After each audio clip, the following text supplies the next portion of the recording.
Hello. That was so cute. That was too much fun. Okay, it was a little long and a little grandiose, but I had a really good time making it. I I am love it. beyond thrilled to be kicking off our Jane Austen read-along for 2026. I've got some of my favorite people here with me on stage and in the chat. I couldn't be happier. I'm so lucky. How lucky am I to know all of you, truly, and that you guys join me. Everybody. I've got Violet, Tara, Christy, and Crystal on stage with me. Our other Crystal is not feeling well today, so she couldn't join us, unfortunately, but she sends her regards and says that she looks forward to seeing us next time. So I'm just so thrilled that you guys are all here tonight. How's everybody feeling? Good. Wonderful. Well, I want to look at the comments really quickly, and then we're going to go around and we're going to do our favorite thing that we love to start with, number of times read and rating. So get ready, everybody. We're going to talk about that. Listened via Audible, says Susan. Great book. My favorite adaptation is 2008's. Hello to Terry. Hello, Sarah. Kristen made it. Hello, Lisa. Literally closed my book seconds ago. Just finished my reread. Excellent timing, Nicole. Hello, Jody. Sugar Plum Fairy. I love it. I didn't finish it yet, missing 10 chapters or so, but I stayed up for this. Hi, everyone. Hello. Good to see you. 50% in, Terry. You know what? That's good. Oh, thank you. Thank you so much. I get a little crazy. 4.5 hours left. You know what? That's fine. Oh, thank you. Hello, Stacy. I know, right? That was my hope that we could feel like we're there. I was like, what's the closest approximations to Sense and Sensibility that I could find on Canva? So there we are. So that was fun. All right, so let's start out the way we love to start. We're going to go around with our friends on stage. Tell us in the chat as well who you are, where we can find you, what number of times you've read this, and your rating. All right. How about Violet? Do you feel comfortable starting? Sure. I'll kick it off. Hi, all. I'm Violet. My channel is Violet Cat, which I know has been sparse, but I am releasing a vlog tomorrow, my first vlog ever. So I'm back. Yay! I'm doing the thing. I'm also technically on Instagram, as in I have an account, but like, no. This is I guess this is actually my second time reading this. I will not bring this up all the time for this, but I think it's fun context that I was homeschooled through 9th grade. And so my mom used to read us classic novels at lunch. And so that is my first experience with this way back in the day. I love that. How cool. And then we pivoted to watching a bunch of adaptations. So I have seen pretty much every adaptation of this, including the really crunchy BBC ones from like the 70s and 80s. So this was my first time actually like reading this as an adult. And I don't know about my rating, like vibes wise, probably a 4.5. But I kind of want to go through all of them to see what my ranking of all of them is, But yeah. Okay. Fair. Awesome. Tara? Hey, I'm Tara from Tara Talks Books everywhere, I guess. This is my second time reading it. I read it like later in life, like only like a couple years ago, I think, maybe 3 years ago. I read it physically for the first time, and then I did audio this time. And I think I'm going to probably leave it. I rated it a 4-star last time. I think I'm going to leave it there. But I can't wait to see like kind of how it falls when I read all the rest, because I've only read Pride and Prejudice was the only other Jane Austen I've read. So I'm excited for the read along. Yeah. Oh, wonderful. Crystal? My name is Crystal. Hello. My channel is Live Forever After. I'm here on Instagram and YouTube. Let me think. Oh gosh, now I'm panicking. What else was I supposed to say? Oh, how many times have you read Sense and Sensibility? Oh yes, thank you so much, B. All right, so I read it 2 times. This is my second time. I like Tara, I read it physically the first time. I read it way back in high school because I was that kid on the bus reading books. I love it. I love it. And I read it as a audiobook this time, which I think I read the audiobook that you recommended, the one by what's her name? Oh, Rosamund Pike. Hmm? Rosamund Pike, maybe? Yes, that one. Yes, sorry. Oh, yeah, she's And I am in between. I felt kind of neutral about it this time. I think I like the adaptations better than the movie adaptation. So I think I'm between a 3 and a 4, like teetering on because I rate based on pleasure. So on how much I enjoyed the experience. So I think I would be like, wasn't as romantic as I prefer. So excellent, excellent. And last but not least, Christy, do tell us. Hi. Okay. Hi, I am Christy. My information or my channel, everything like Instagram, YouTube, TikTok, Goodreads, everything is Christy Reads a Lot. So you can find me literally everywhere. This is actually my first time reading Sense and Sensibility. I had watched the movie like years ago. And so I actually did rewatch the movie after finishing this one. But this is my first time reading Sense and Sensibility. I think for this read along, like half of them I've read and the other half will be new to me. So I'm super excited. And I gave it 4.5 stars and really enjoyed it. Oh, that's awesome. That's awesome. I'm B. You'll find me wherever books are sold. No, I'm just kidding. YouTube, Instagram. I tried TikTok. I don't know what's happening over there. So I'm not ready for TikTok, I don't think. But anyway, this was my first reading of Sense and Sensibility. I had never even seen the movie. I walked into this not knowing the plot at all. I didn't know the characters. I didn't know anything. I was telling Violet and Tara earlier, I have read the more obscure ones for some reason. Like I have read and watched Persuasion and Northanger Abbey. Why? I don't know. So I was really excited about this one. I actually gave this 5 stars, not for the romance, but for the character study. I think, again, I haven't read her in years. And I just found the twists and the way that she can write, it's so ridiculously gripping. I just found my jaw dropping with I don't know, it's still buttoned up, but it still feels like a soap opera at the same time, which I'm like, how does she do that? So for me, again, 5 stars, but yeah, it wasn't like, oh, the swooning couples, not the romance aspect per se. So that's me. We have some amazing comments here. I want to go through these really quickly. Gwen is here, as well as Deborah. Hello, ladies. Nicole says, second time reading. It's a lifetime favorite, but I'm going to be honest, 5 stars on its own. The movie makes me love it more. 6 stars. I'm to the part where Marianne finds out her beau is a hoe. You're not wrong, Kristen. Fair. This is true. Poor Marianne. No, truly. Megan says, this was my second time reading. First time was many years ago. I gave it 4 stars. Terry read it second time. First was in French. So second time in English. How did those compare for you, Terry? I don't know how long ago you read the French version, but I'd be curious to see what you thought. Deborah says, it's going to be my first since I haven't gotten to read it yet. That's fair. Sarah says, this was my first time reading it, listened on audio, narrated by Rosamund Pike, and enjoyed it. 3.5 stars. Lisa says, first time read, a 4 or 4.5. That's fair. Hannah. Hi, Hannah. Oh, Hannah Shatcrafts. Look how cute. I love your profile pic. My first read was in 2012. I listened to the audiobook this time. It's so lovely. Truly, I listened to I wound up listening to the Gugu Mbatha. Oh my gosh, I never get her name right. Gugu Mbatha Raw. It's close. It's close to that name. It's not that.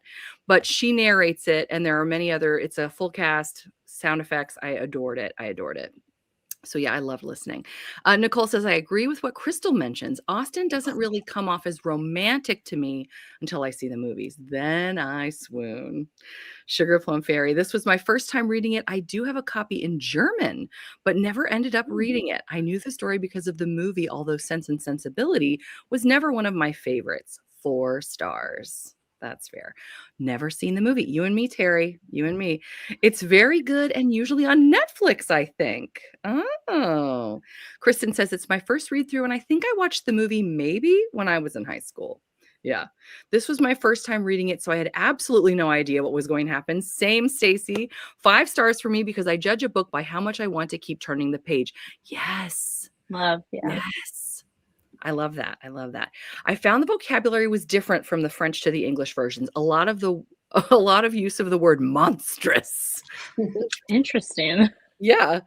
Oh, thanks. I'm too excited for the next book. Is anyone reading ahead? I have not had time to read ahead for Pride and Prejudice, No. but we are eagerly awaiting that one as well.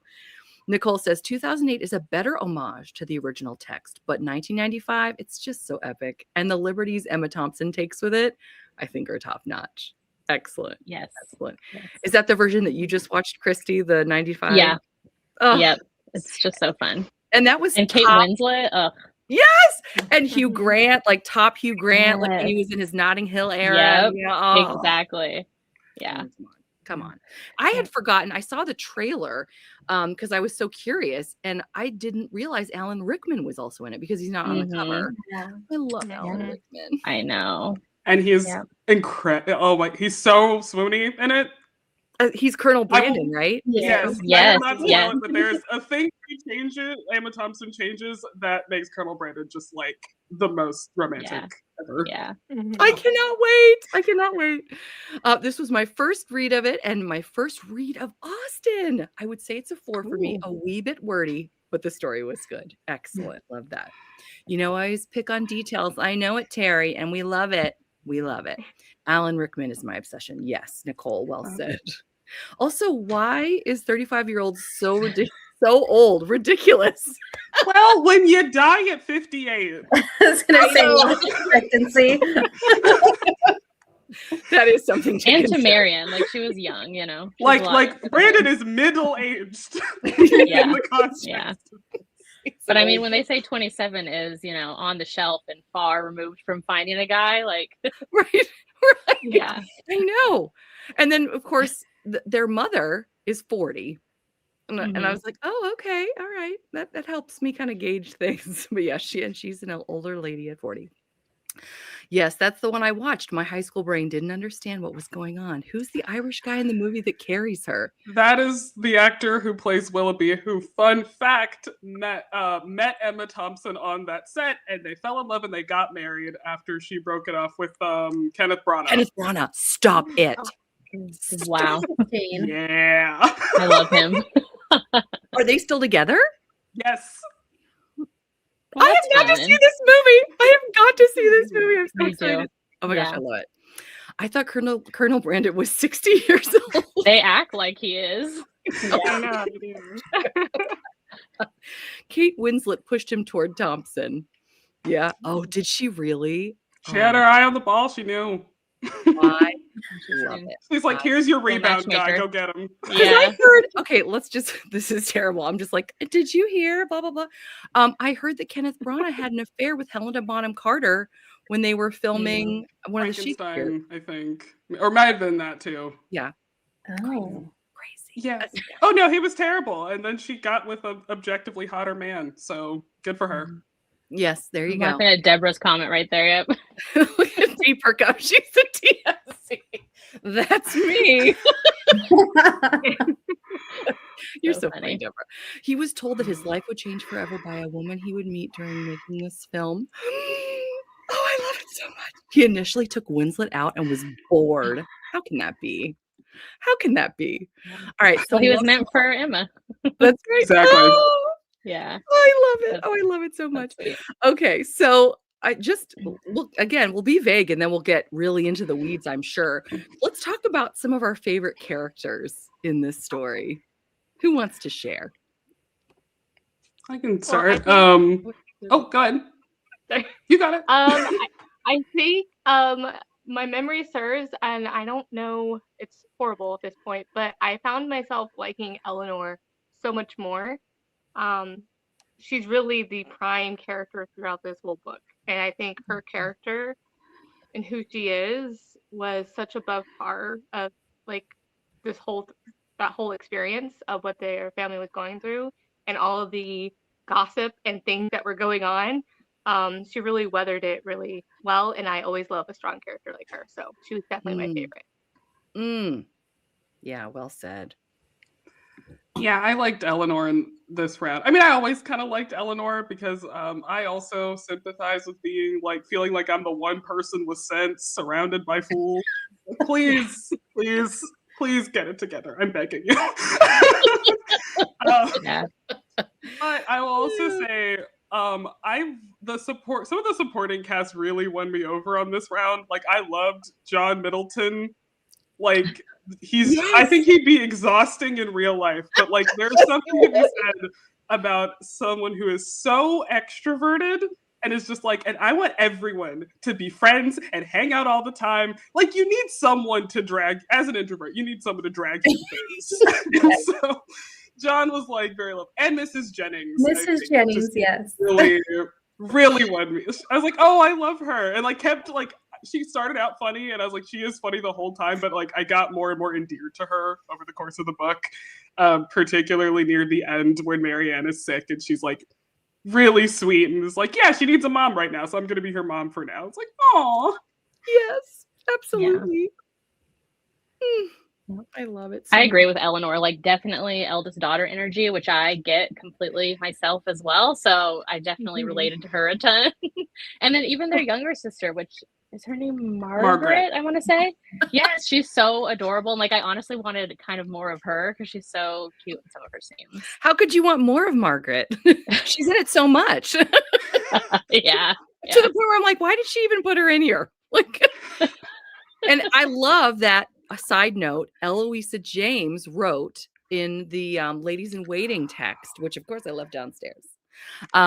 She wrote the short story Sense, Sensibility, and Snapdragons, which is based on Margaret and her love story. I love that. Yeah. I love that Eloisa James gave Margaret a love story. So fun. Mhm. I love it. We also see, let's see, we've got some people talking about the age difference, which I thought was interesting here. Megan says, I'm not a fan of the age gap and forgot how young Marianne was. I couldn't feel the chemistry and I felt that it was cringy. There's an 8-year difference between Brandon and Marianne. No one has a problem. And back then, I don't think it was a problem. Based on the research I did. Marianne and Colonel Brandon barely spent time together. Why does he like her? Why do you think, actually? That's a good question, and I think I know the answer. It's not a healthy reason, but I think, yeah, it's like his first love. Yes. He's so like bright and whimsical and romantic, and like he's very attached to that. Like, Brandon might be the most romantic character in this whole book. Like, he's a massive softie. So I feel like that's why he's into her. And I think he mention flat out that he reminds, or she reminds him of Eliza. Yeah. Yeah, he does. Yeah. I think he's the only one though that loves her for who she is.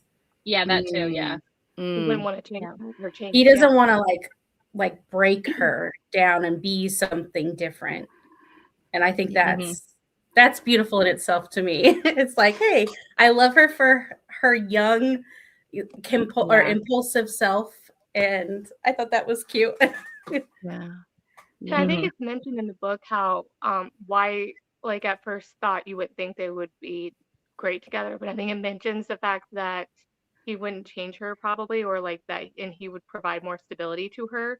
And it's kind of like that yin and yang kind of a thing with relationships where they're total opposites, but they're somehow perfect for each other because they balance each other out. Yeah. Kristen says, I love Eleanor and the matchmaker older woman. Yeah, Mrs. Jennings. Yeah. For Brandon, it was love at first sight. Her energy, her spirit, her beauty. He just knew. I love that, Nicole. Poor Eleanor has oldest daughter syndrome, trying so hard to keep things together. Yeah, we get it. I could not stand John Middleton in real life. He is insufferable. I could see Terry suffering next to John Middleton, actually. I've known people like that in real life, and it's a lot. Like, you gotta get him in small doses, and they can't have him in small doses. But like the part where he was like angry about Willoughby and is like, I offered him a dog. I was like, oh, I love you. I love you so much. Yes, Mrs. Jennings really grows on you, truly. Yeah. I loved Eleanor and Mrs. Jennings. Marianne's emotions show how stupid 17-year-old girls are. Certainly just Everyone Lydia buckle up Barry. for Lydia, because Lydia Bennett, Oh, she's Lydia. 14, so get ready. Yeah.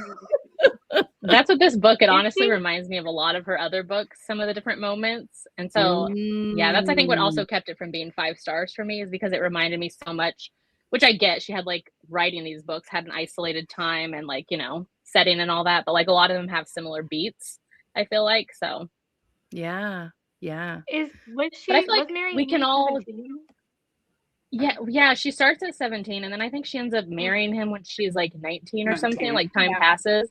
But like That's I feel like we've all been there as teenage young people, like you're learning, you're growing, you're making mistakes, and she definitely wears her heart on her sleeve. So like I don't know, I can kind of feel for her. Like I do love her character because she's just so pure of like that vibe of herself, and even her sister Eleanor wants to change her a lot and be like, you need to have some more sense, and she's just like, and that's what Colonel Brandon's like, let's just let her go through it, like let's just keep her as is because she's like perfect. Yeah, Mhm. I don't know, I like Mm. Marianne. I do too. I mean, I feel like I can relate to her a great deal, although I also have the older sister energy. But I mean, I don't think I would be too enamored with a man who keeps staring at me, who's twice my age, and someone who picks me up and carries me in the rain, and then's coming to check on me, and he's all swoony. Yeah. I mean, I would be head over heels too.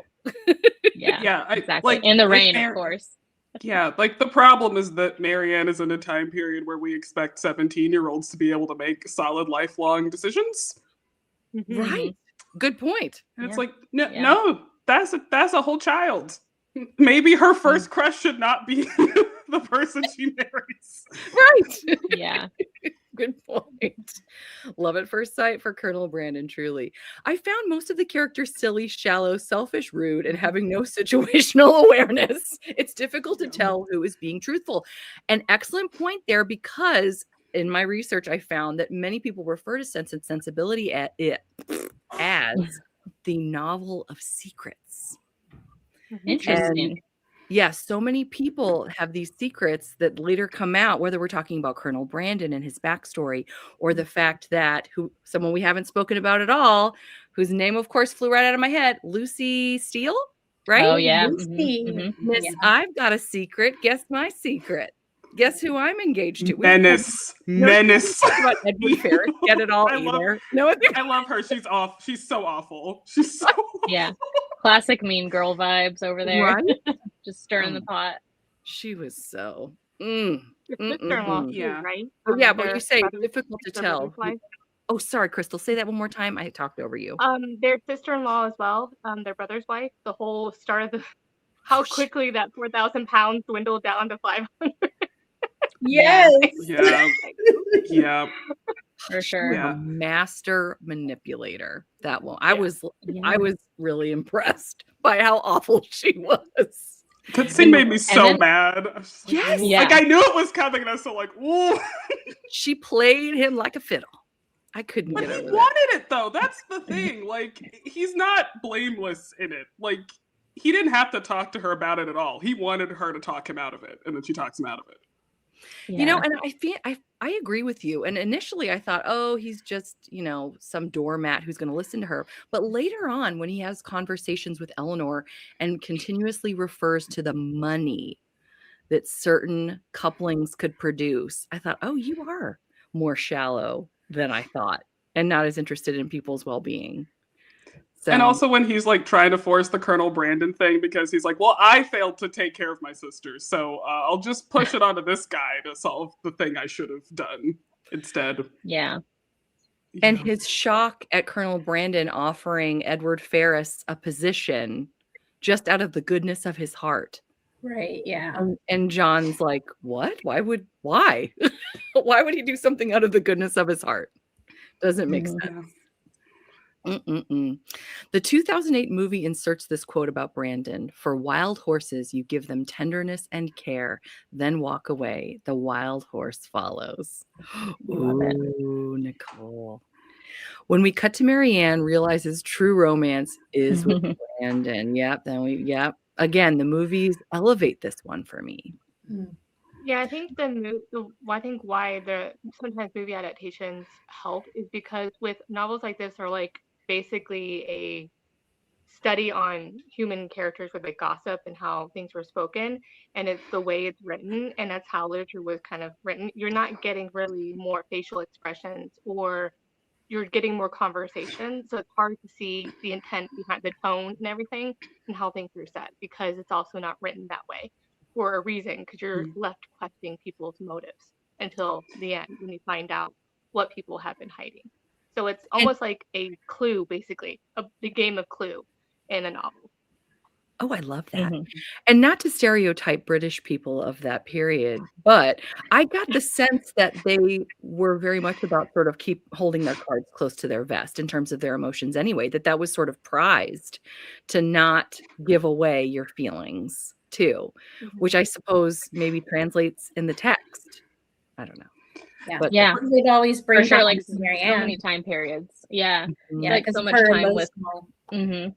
Yeah, When Yeah. your life I just rather keep it livelihood surface depends level. on- yeah. yeah. When your Mhm. when your livelihood depends on having a good marriage at the start, your first decision, you can see why people kind of keep things close to the chest, because one bad circumstance could affect your entire life that you had like nothing to do with it. So Right. I could see like money and all that whole thing and how the times were, and especially as a woman, your limited powers. The only thing you had was a marriage. Otherwise, Yeah. how else were you going to get an income? So yeah, I just found it This pretty brings interesting. this brings up a great point too. We have a situation in the text in which we've got Marianne and Willoughby going into a house unchaperoned, and Marianne says, "You know what? It was fine. If I had done something wrong, I would have noticed, or not noticed, but it would have occurred to me that it felt inappropriate." And Eleanor was really concerned about that. What were your thoughts on Marianne and Willoughby touring his house together?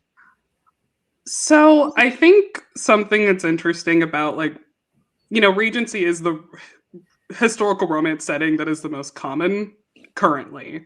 And my impression of like what Regency actually was, because these were contemporary books, is that like the time period was not quite as puritanical as modern Regency romances tend to argue that it is. Um, Mm. like there are multiple scenes in Austen books where men and women are like alone together. And often they're more in the country. Maybe this is because they are like landed gentry as opposed to aristocrats, but the rules are a lot more lax in these areas, right? Like a lot of people know that Willoughby and Marianne spend like a ton of time together, but they just sort of don't put a lot of scandal on it because they're in the country and they're not like in the temps proper. Mm. So yeah, I think we've like put more puritanical things on this time period than actually existed. I think that actually happened more in the Victorian period, which is when things got way more strict around stuff. Yeah. Though, like, obviously, it's like dangerous for her to be alone in a house with this guy, right? But like, that could be because Willoughby is so great about self control. Yeah. Yeah. Good point. Good point. I don't want to miss any of these great comments. Terry says, Christy, I read 4 of her books back to back, and I agree that after the 4th, I was like, was it the same story again? Yeah. What I really liked about how Colonel Brandon was characterized was how he did not just drop his ward, truly. There was no slut shaming, and he was still protecting her and taking care of her within his means. Yes. Yes, he cared about her. Yes, the mean girl trash talk. Austen could have easily made him make his ward responsible for being taken advantage of, but he is not blaming her with one word. Oh my gosh, the talk about the money. So much talking about money. I felt I was reading a financial book at times. The brother was such a brat, pretending to be willing to do the right thing, but so eager to be talked out of it. Truly, John Dashwood. I wish Edward would have driven the pair. But money is like the driving force in this book, right? Well, let's talk a little bit more about Edward. We haven't really discussed him at all. What were your thoughts? And I'll just leave it at that first, but we can talk further. Any initial thoughts about Edward Ferrars? I do think it's funny. Like, you could tell that Jane Austen was not writing a modern historical because she's like, he's not attractive. He's like, he's not charming. He's not attractive. He's just, Right. he's a guy. Like, he's got some smarts to him. He's got a nice personality. If you are willing to put up with it to crack through his shell. Deeply unromantic hero, to be perfectly honest, in a lot of ways. I didn't mind it, but like I can see why that might be off-putting for some people. Did you find as someone who had never experienced Sense and Sensibility before, I became very surprised when it seemed like Eleanor had set her cap to him. I thought, did I miss something in the beginning? I know that they had some good conversations, but I didn't understand why she was so hung up on him. Maybe I Same. missed something. And that's why I didn't feel romantic, because at least in the second book, which, when we go back, in March, but I didn't feel any connections on, like, even with the sisters, you felt a little bit of it, but like there wasn't any actual connections between that to even like, oh, why do you like them?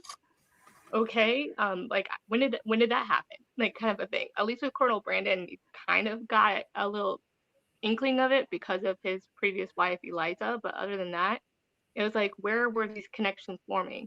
And I think it's just because you don't get to see that. It's mainly just conversations in rooms and things like that. But I feel like they're happening. But even then, I would expect more conversations happening between those characters for them to fall in love, like a banter or just that whole thing. Yeah. Yeah. Terry says, you were not expected to marry for love in that time in high society. Truly. Agreed, Terry. That was my thought with Marianne and Brandon. He wanted to marry her as he was young and of childbearing years. Maybe I'm just cynical. Oh, she was young. Yes. Well, that makes sense. Yeah. I mean, that certainly couldn't have hurt. British culture, even today, Pride and Prejudice in England ended with the Bennet father chuckling, then done. They added the last nighttime scene between Lizzie and Darcy for American audiences. Get out. Interesting. Hugh Grant made Edward much more spoony. I can imagine that he did. Absolutely, I cannot yeah. wait to see that movie. Yeah. My thoughts on Edward, I deeply enjoy Hugh Grant. That's all. I was Team Eleanor and Colonel Brandon pairing up. Yes, I could have seen that. What do we think I about think they're too similar. And they need Mhm. that, which is why I think Eleanor, like Edward, I actually don't mind him. I think he's kind of charming, like in his own way, I guess, with Eleanor. Like I feel like they balance each other really well. And I think because of her whole, like, making rational choices and like, good pairing, like for her, that's the perfect guy for her. Cause like he's just kind of on her same level, like a little bit, but he has a little bit more maybe charmingness to like being around her family and stuff that maybe she doesn't have as much, where her and Colonel Brandon, I feel like, would be way too similar, and they're better as like friends, like they could be besties. Yeah. Yeah. I agree. It is also great how confused they are when people are like, "Oh, you all should get together." They're like, "No, the vibes are not. That's not the We're not energy feeling here." that, yeah. Right. And the fact that the rumors were swirling, weren't they? Talking about, Eleanor and Brandon. And she's like, no. This is for a job prospect for Edward. Yeah. We've been talking about. I wondered when they were going to iron that out. Like, I just kept, they're talking about two different things. And I was like, wow, this is impressive that she can continue this long in this conversation. It did look like Hugh Grant. I would have, if he had looked like Hugh Grant, I would have understood too. My husband, when he first watched the movie, expected Brandon and Eleanor to end up together. Also expected Eleanor and Brandon to end up together. Very interesting. So let's talk about some of our favorite scenes. What really stands out to you when you think about this whole book, which is a big old chunker? Lots of fun scenes to think about. I guess the one I forgot was in here that gets, I don't know if we said this before we started or not, that gets cut out of a lot of adaptations is like when Marianne is sick, Willoughby shows up at the house, the audacity, to explain himself. And I was shocked because I was like, oh wow, he showed up. I just thought he dropped out of the book entirely.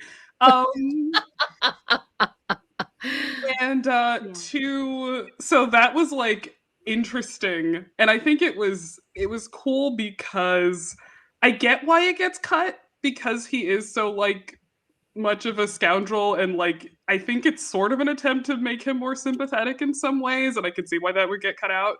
Um, but I think it actually made me like him less in some ways.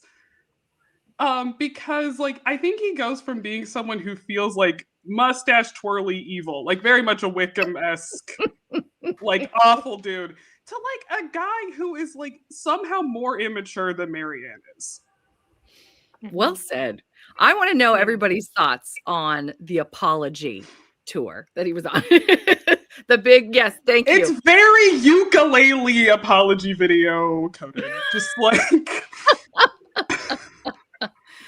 Oh my gosh, Willoughby grovels, but to the wrong sister. And why, after the way he treated Brandon's sister, does she feel less disinclined toward him? Yeah, I personally felt like Willoughby went there to make himself feel better.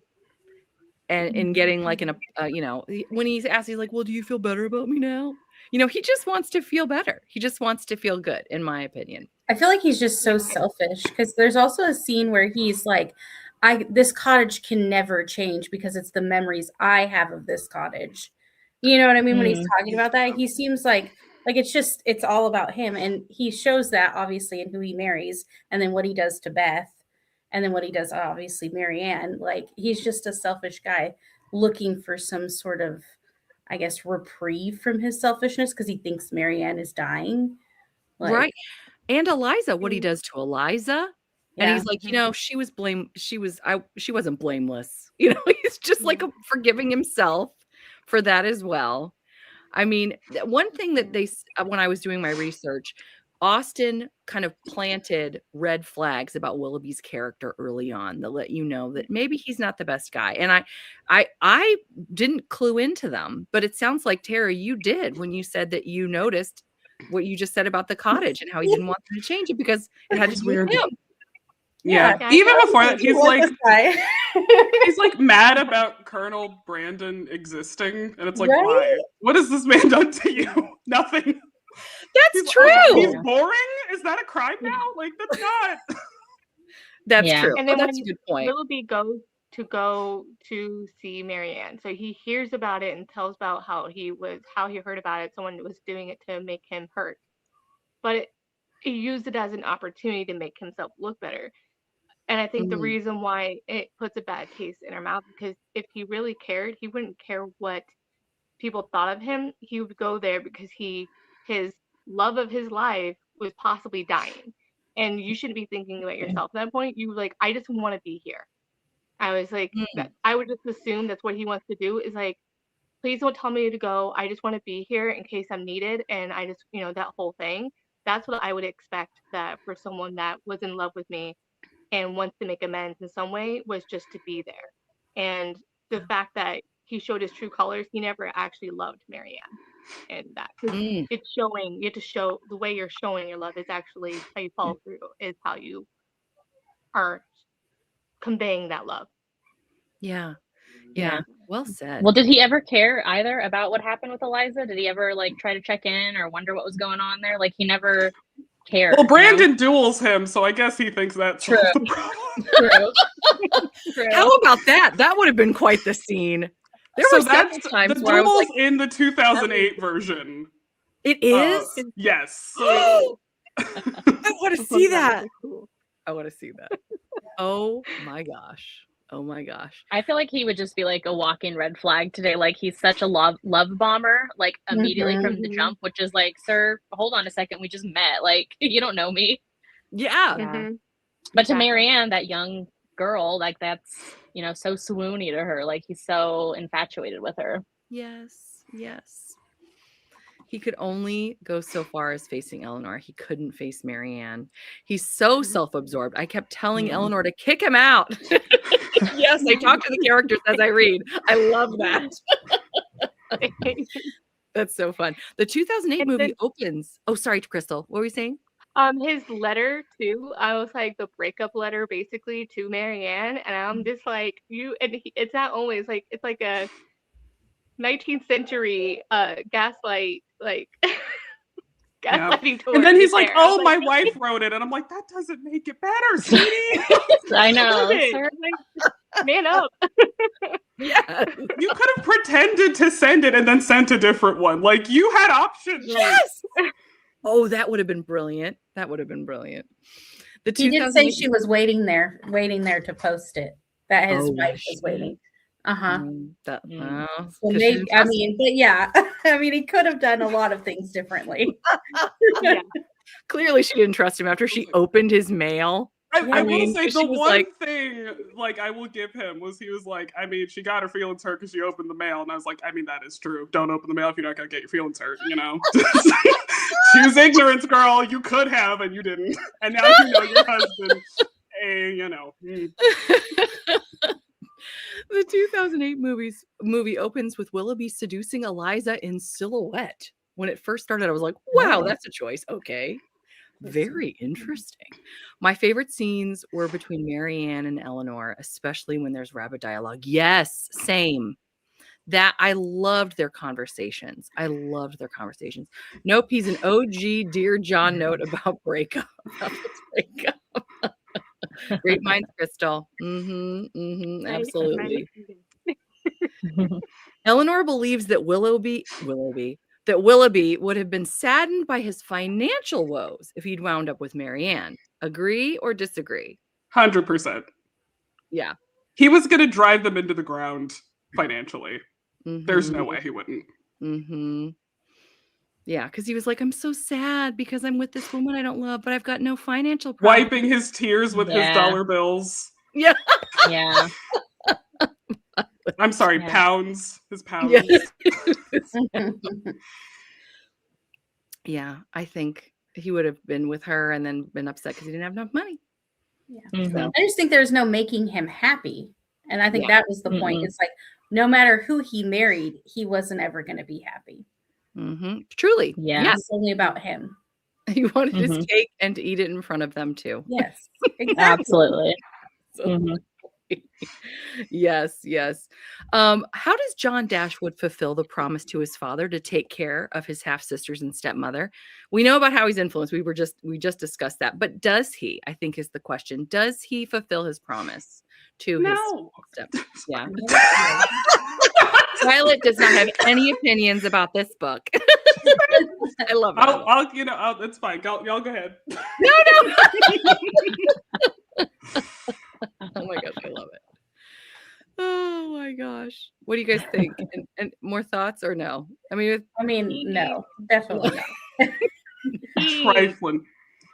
He I mean, took the I coward's get- way out, and I think you could see that there must have been some bad blood. Like when a family member dies, you can start to see the resentments that come out. I think you can see that he had a lot of resentment towards his dad marrying a second time and against his half sisters and his stepmother, even though from what we can tell, they never treated him badly and such like that, and considered him a brother or for Mrs. Dashwood a son. So yeah, I find that it was interesting to see that they always try to take the revenge when the person dies. Like that's when it can be catastrophic. But when the man dies, because they have no protections, especially the women. So but yeah, so that was interesting. Yeah. Sarah includes that he tried to push that responsibility onto other people too. Yeah, because even when they were moving, he was like, "Oh, well, I can't even fulfill them moving their furniture," and he was like, "I can't even do that because it's so far." And I was like, Yeah. "That's like the littlest thing that you could do." And And now we don't have enough money because you took all the furniture and we had to buy new furniture. Yeah, Yeah. and she was. And the meanwhile, wife they're was like, so when are mad. you moving out? Like, are you going yet?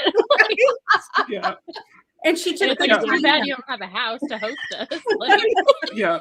There are a few sections where it feels like Eleanor would just turn directly and look at the camera, like in the office, as people were just saying things to her, particularly Literally. with John. With oh, yeah, you all took the china. It's just like, what do you expect me to say here? Nothing. I'm not saying anything. yeah. Yes, I could totally picture that. I love that. The relationship between the sisters makes me wonder if mirrors Jane relationship with her sister. Like Mhm. Jane Austen's real Mhm. relationship with her. Oh, Yeah. yeah. Yeah. Yeah. Yeah. Interesting, yeah. In fact, that was one question that comes into one question I was going to ask. What do you think each sister comes to learn from the other in this novel? Literally everything. I feel like they learn what they don't have, and that they need a perfect balance of both sides. They need that. I don't know. Like I feel like everything they learn from each other, like the good and the bad parts. Oh yeah, One sense, one absolutely. Yeah. sensibility.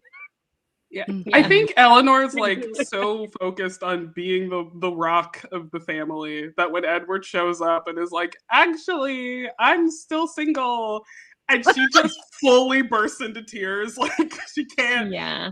And like Marianne is the one who always has the big emotional breakdowns, and her mom Yeah. does. But like this is like the point where she kind of, I think, gets that Marianne thing of like, oh, now she can like fully break down, which is interesting. Yeah. Megan says Marianne learns some sense, and Eleanor learns what can happen if you don't show some sensibility. I love Yeah. that. I love that. Yeah, because Eleanor's nicer than me. I would have told Marianne about Lucy way beforehand. I couldn't. I would not have bothered. Like, okay, you can't tell no one, but like, here's what's going on with me. Right? Yeah. Yeah. Yeah. That would have been so hard. In fact, I want to talk a little bit more about that too. Talking about Edward, how are his actions toward Eleanor? Why can I not talk tonight? Similar to those of Willoughby toward Marianne, because I think we see some real Oh. comparisons here that we could make, and yet they're very different characters. Yeah. I think Edward was so young when he made like his proposal toward Lucy, and that is mentioned obviously in there. And he's like, he kind of said like he didn't realize he was gonna be so strong or have so strong feelings that he had when he met Eleanor. And he did try to put her in friendship, and he couldn't. And so like he was kind of like this inner war of like, what do I do? Because I didn't want to like go back on my word with Lucy, but now I realize that was probably a mistake. Clearly Lucy is a mess. Yeah. So I don't know. He tried to stay honorable to his word. Yeah. With her. Yeah. Like, really feel like they have the opposite problems. Like, Willoughby can't be dedicated to anything, and Edward's too dedicated to one thing. Right. That's a good point. Yeah. To the detriment of his own happiness, like if he ends up with somebody. Yeah. Like, it's just, I wish, like, I know why it is in passing or, like, told to us later, but, like, I want the scene of Edward talking to his mom after the engagement is found out. And he's just, like, sticking to the engagement to a woman he can't stand just on principle. Yeah. Yes. Yeah. I love that. I mean, that really does show his character. Dashwood needs, I love this lot. And Christy, you'll appreciate this too. Dashwood needs lessons in being a decent provider from Lord Westcliff, from Lisa Kleypas's The Wallflowers. It's true. Yeah. Eleanor cries so hard. Yes, she does. Although I could be totally wrong with my time periods. No. Same. Sister Trump's new acquaintance.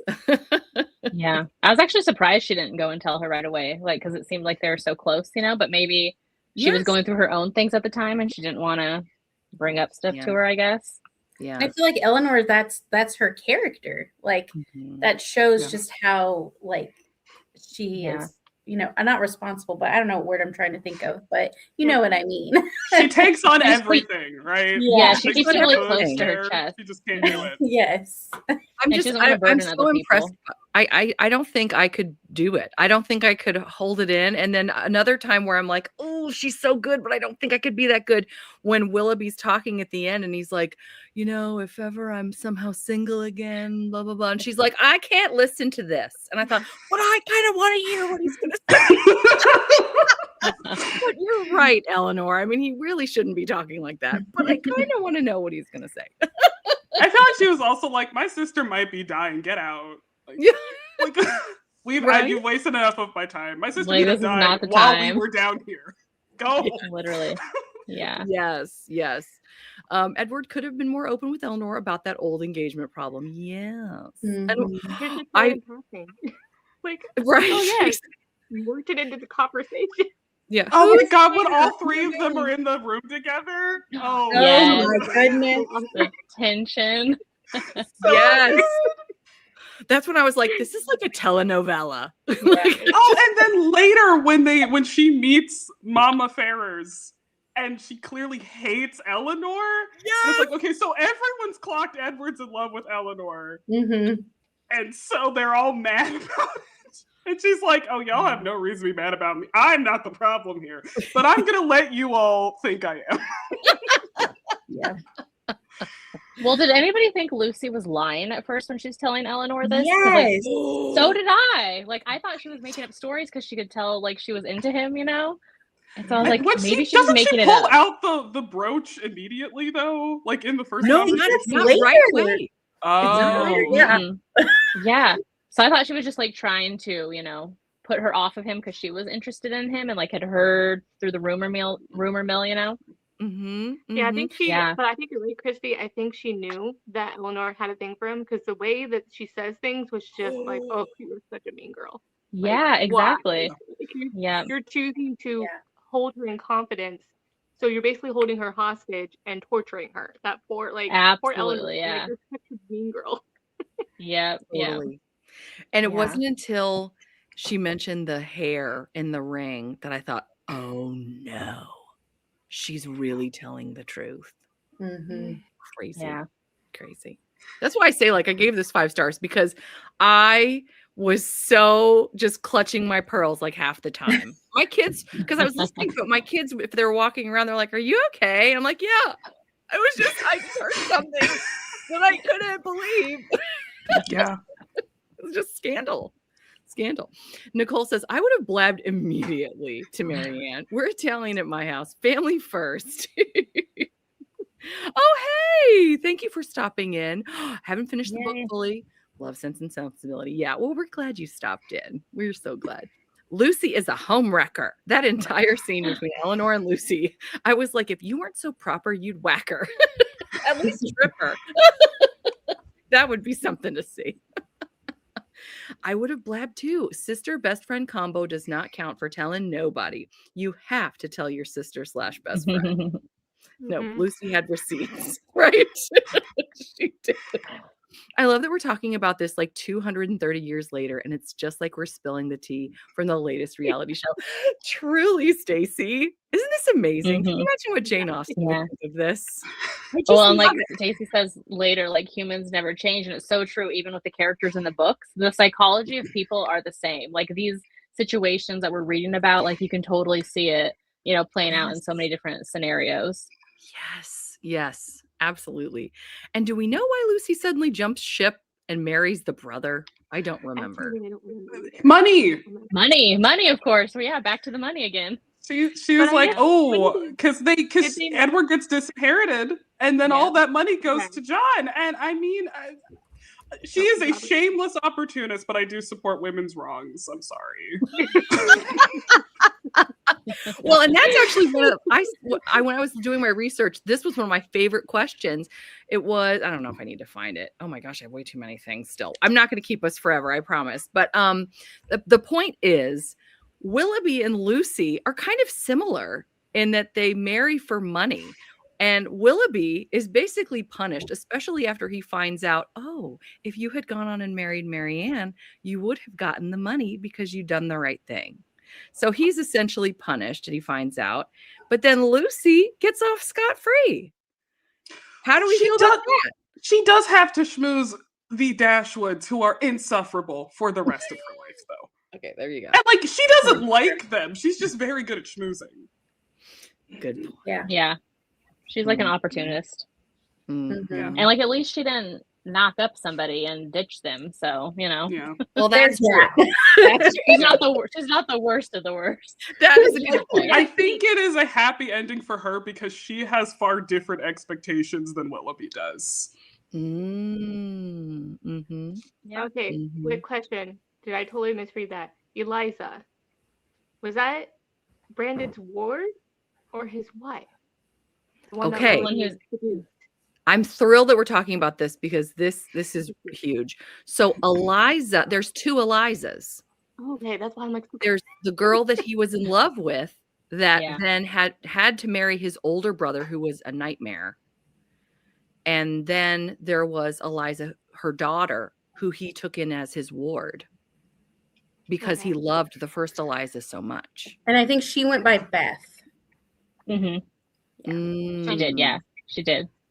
I just want to say goodbye. I'm sorry I have to leave early. Okay. I will miss you Bye. So too. sorry. I'm glad My you son got has a basketball game. Sorry, guys. Have fun though. See you I'll next miss time. you. Bye. Yeah. Oh my goodness. I love Emily Harding and Audrey Bellezza. They do a short story called The Elizas in the Ladies in Waiting text. It is incredible. It's told from the perspectives of the Elizas, and they actually go one step further. I'm getting goosebumps. They do a story, a 3-part story. The third part is a present day Eliza, who is a direct descendant from the first 2 Elizas, and how she's living and thriving in 2025. And it's phenomenal. I reached out to them, but they haven't gotten back to me, but I'm so hoping that somehow I can pick their brains because I love these 2 women, these 2 Elizas are so critical to the text and understanding of the character of Colonel Brandon, and yet they're never on the page. It's fascinating to me. I'm sorry, I'm talking too much again, but I'm just saying, I just love that. I love that we're talking about the Elizas. So, did that answer your question, Crystal, by the way? I'm sorry. Yeah, I'm like, why am I confusing? I was like, wait, was there 2 like Right. We're all like, Eliza wait, deep did I not down even when we think about comprehend it. what I read? Okay. Yeah. I love it. Jane is said to be a comedic writer, is she? Would you consider this a comedy of manners? Is the character's overwrought emotions meant to be humorous? Great question. So, reading this, I was reminded a bit of Oscar Wilde, who might have been a contemporary, particularly the importance of being earnest, which I'd say Oscar Wilde is straight up like kind of farcical of like, look at these absolutely idiotic rich people making idiotic rich people decisions. Austen is like a little kinder to some of her characters. Like, I don't think you would have a Mrs. Jennings in an Oscar Wilde story. But I do think she definitely almost has like sitcom tendencies of like these kind of quirky characters who are going to sit them in a room and put them in a scenario and then just dial it up to 11 and let them spiral out with it. So yeah, I also think like somewhat related to that, I don't think this is a romance. I think this is like a contemporary comedy with a love story. Yeah.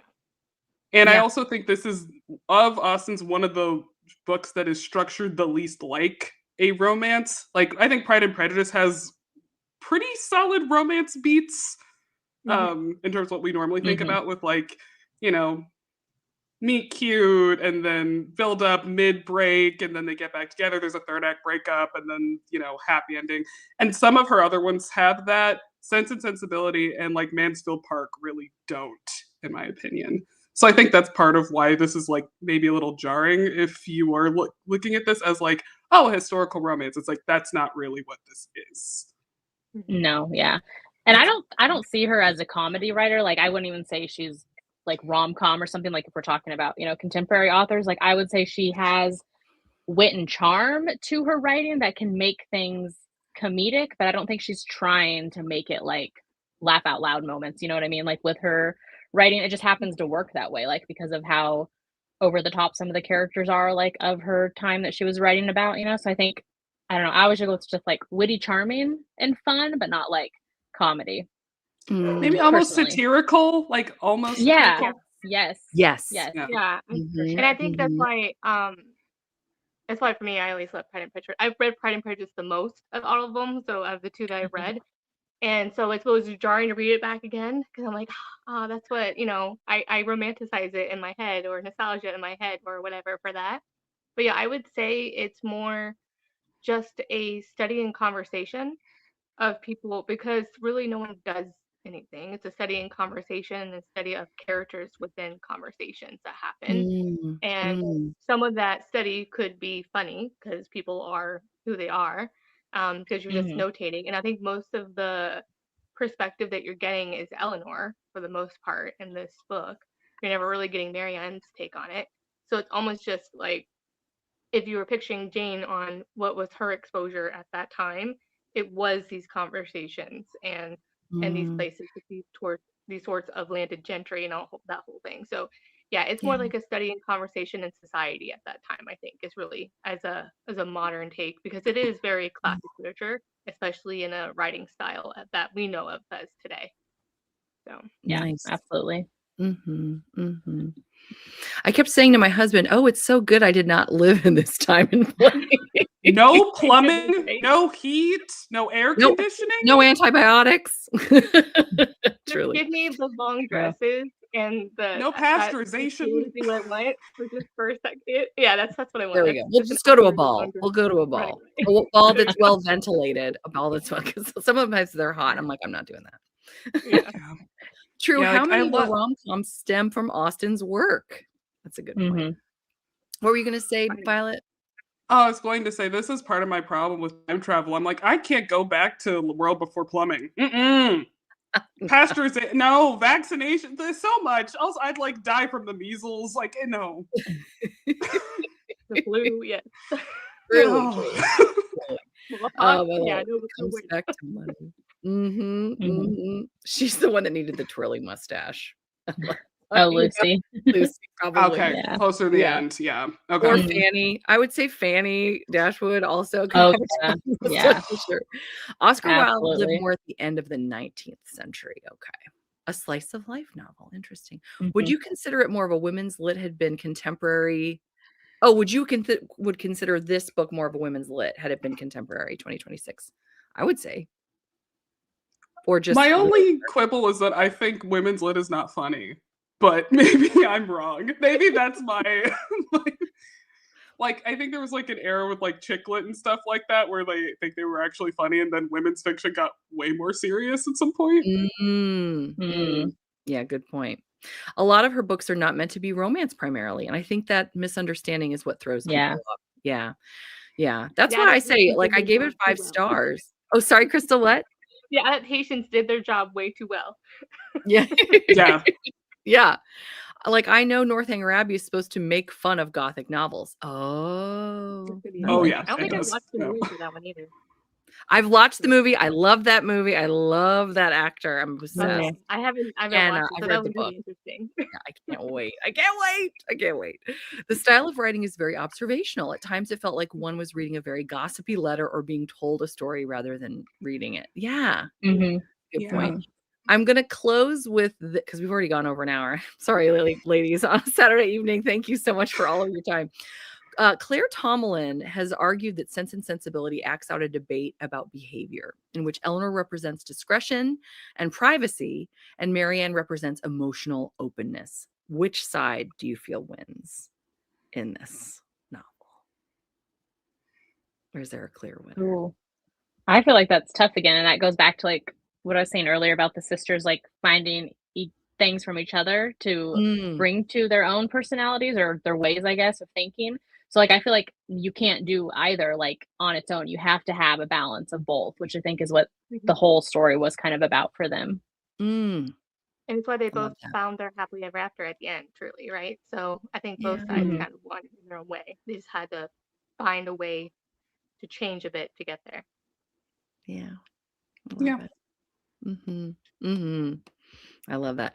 And we have another thought here. The Taste of History has some great videos about history and how food fit in. That sounds fun. I would watch that in a heartbeat. I love that. Well, this has been incredible. I've had the best time talking all about this, and we can always continue the conversation in Discord and the Sense and Sensibility channel. Also, there is more to come that I'm very, very excited about. For those of you that didn't get a chance to finish the book or maybe even start the book, we've got more coming up this month and next. We've got movie night on Discord on Friday, January 23rd at 8 p.m. Eastern Standard Time. We're going to be watching Becoming Jane, which isn't directly related to Sense and Sensibility, but thought it was a good way to start off the year watching a biopic. We also have in February, we're going to be watching an adaptation of Sense and Sensibility. I have on my channel right now on my community posts a vote. I think at last I looked, we've got over 70 votes. This is how it's panning out at the moment. It looks like The 1995 movie is winning by a landslide. We shall see what happens. I'm very excited to see which one wins out, and then we will announce what time we're going to be showing that watch along. I was also thinking, because we're talking about twists in the month of February, and I was able to find this, I would show Sense and Sensibility. I love Ashley Williams, Nick Zano. This is a Hallmark movie that it looks super cute and fun. So we'll probably find time to watch this as well in the month of February. And very exciting, I have Pepper Basham coming for an interview. We did find out it's going to be on February 25th. We'll be interviewing her about her adaptation or twist on Sense and Sensibility, Sense and Suitability. So really excited to meet with her. And this one, my last announcement, I need a paper bag to breathe into. I know some of you already seen this on Discord. I'm going to have Eloisa James on my channel to talk about her short story, Sense, Sensibility, and Snapdragons. We haven't decided on a date yet, but we are going to be doing it in February. And I asked her, even if she could spare a few minutes, she wants to do a full 60 to 90-minute interview. And I am losing my mind. I could not be more excited. I know some of you are already... I love it. I've already talked to some people who have talked about changing their entire TBRs so they can get more Eloisa James in before we do the interview. I'm so excited. And I will let you know as soon as I find out if I get in touch with Audrey Belezza and Emily Harding to see if I can talk with them about their short story, The Elizas, because it's so good and I think it needs to be discussed. So lots more Sense and Sensibility fun coming your way. We've got all the posts in the community posts on my channel as well as in the Discord. So we'll keep that conversation going. Guys, thank you so much for your time. This was so much fun. I know I said it already, but I'm so lucky that you guys are doing this with me. It's just so amazing. Yeah, thank you everyone who came. Oh, yes, you need a balance. You need Sense and Sensibility. Okay, Megan, you wrapped that up perfectly. Answering that last question about what wins. Thank you, Sarah. Yes, I cannot wait. Each on its own is a fail. Yes, still answering that question about Sense and Sensibility. Yeah, I'm really excited about Eloisa James. I know.